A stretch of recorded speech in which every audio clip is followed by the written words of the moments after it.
Duta Besar Rusia untuk Indonesia Sergei Tochanov menyebut, Rusia siap menjual minyak kepada Indonesia apabila dibutuhkan, meski hingga kini belum ada permintaan resmi dari Pertamina maupun Kementerian Energi dan Sumber Daya Mineral Indonesia.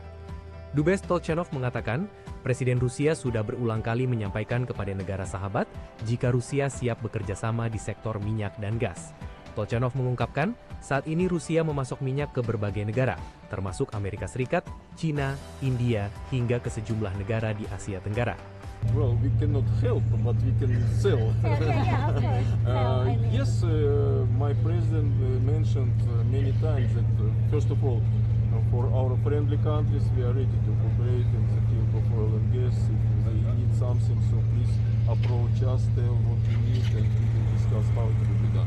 But even for what we call sometimes non-friendly countries, for example, from Western Europe, if they got such interest, if they are ready to cooperate on the basis of long-term contracts with us, even for them we are ready to supply, to sell some oil and gas. Hal ini menjadi angin segar mengingat pemerintah sedang mencari sumber-sumber baru pasokan minyak dan gas imbas agresi Amerika Serikat dan Zionis terhadap Iran. Sebelumnya, Menteri ESDM Bahlil Lahadalia menyatakan Indonesia membuka peluang impor minyak dari berbagai negara termasuk Rusia. Semua negara ada kemungkinan. Yang penting bagi kita sekarang adalah bagaimana barang ada, yang kedua harganya kompetitif. Itu yang paling penting. Ya kenapa tidak? Oh, Amerika aja sekarang sudah membuka untuk Rusia kok. Dampak agresi Amerika dan Zionis adalah Iran menutup Selat Hormuz bagi AS dan Zionis beserta sekutunya, sehingga memicu kapal tanker dari berbagai negara tertahan dan memicu krisis energi. Hal ini terjadi karena sekitar 20% atau 1/5 dari total pasokan minyak mentah dan produk olahan dunia mengalir melalui Selat Hormuz setiap harinya. Tim Liputan Metro TV. Duta Besar Rusia untuk Indonesia Sergei Tochanov menyebut, Rusia siap menjual minyak kepada Indonesia apabila dibutuhkan, meski hingga kini belum ada permintaan resmi dari Pertamina maupun Kementerian Energi dan Sumber Daya Mineral Indonesia. Dubes Tochanov mengatakan, Presiden Rusia sudah berulang kali menyampaikan kepada negara sahabat jika Rusia siap bekerja sama di sektor minyak dan gas. Tochanov mengungkapkan, saat ini Rusia memasok minyak ke berbagai negara, termasuk Amerika Serikat, China, India, hingga ke sejumlah negara di Asia Tenggara. Well, we cannot help, but we can sell.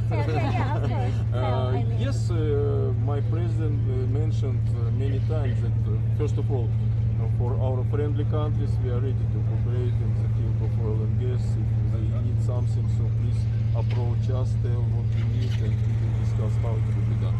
But even for what we call sometimes non-friendly countries, for example, from Western Europe, if they got such interest, if they are ready to cooperate on the basis of long-term contracts with us, even for them we are ready to supply, to sell some oil and gas. Hal ini menjadi angin segar mengingat pemerintah sedang mencari sumber-sumber baru pasokan minyak dan gas imbas agresi Amerika Serikat dan Zionis terhadap Iran. Sebelumnya, Menteri ESDM Bahlil Lahadalia menyatakan Indonesia membuka peluang impor minyak dari berbagai negara termasuk Rusia. Semua negara ada kemungkinan. Yang penting bagi kita sekarang adalah bagaimana barang ada, yang kedua harganya kompetitif. Itu yang paling penting. Ya kenapa tidak? Oh, Amerika aja sekarang sudah membuka untuk Rusia kok. Dampak agresi Amerika dan Zionis adalah Iran menutup Selat Hormuz bagi AS dan Zionis beserta sekutunya, sehingga memicu kapal tanker dari berbagai negara tertahan dan memicu krisis energi. Hal ini terjadi karena sekitar 20% atau 1/5 dari total pasokan minyak mentah dan produk olahan dunia mengalir melalui Selat Hormuz setiap harinya. Tim Liputan Metro TV.